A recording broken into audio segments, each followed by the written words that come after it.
Hello guys, kain tayo ng pansit canton and rice, mukbang tayo.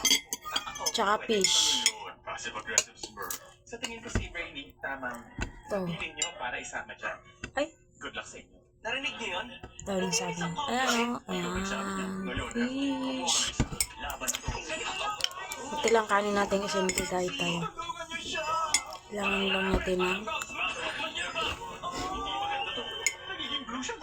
dahil tayo nito may egg. Sarap.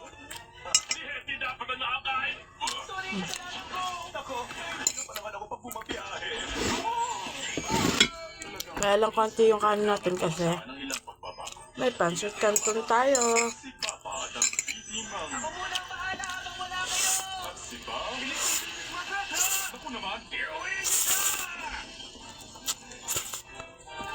Mabuti bumukas na ulit ang lalamunan niya at normal na ulit ang mga labi niya.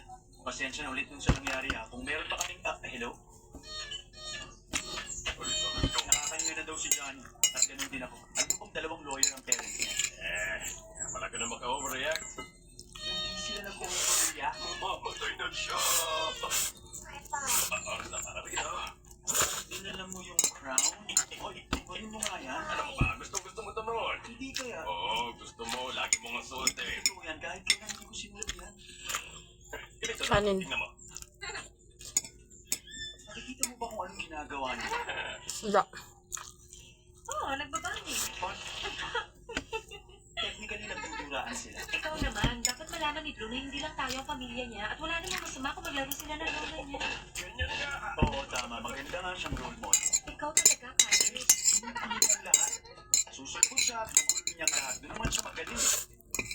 Tulad na lang, lumipat siya dun sa bahay ko. Pinakawala niya yung parot ko.